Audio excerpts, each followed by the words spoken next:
Hey everybody, Jonathan here, and today we're going to be going over a saw. This is a core stabilizer and it's performed on one white spring, and two white springs will be your modification.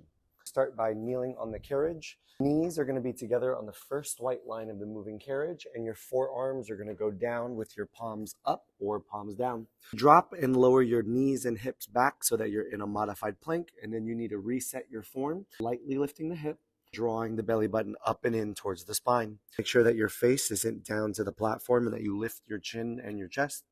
Starting with an inhale, you breathe in as you lengthen your arm to slide the carriage back. And then you exhale as you bend your elbow to slide the carriage forward. You can modify by adding a second white spring.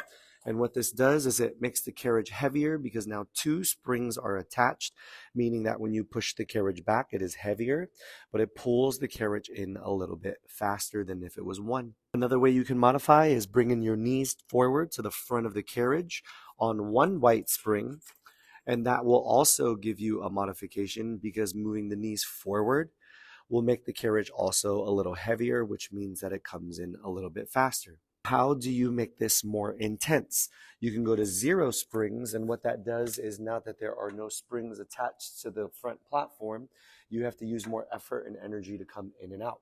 Another way that you can intensify is instead of the knees at the first white line, you can move it towards the second white line. It's going to make the carriage lighter or more slippery. What that means is you're going to have to use a lot more effort to bring the carriage in and out. A few other cues that you can use are let the shoulders go back behind the elbows and then bringing the shoulder forward above the elbows.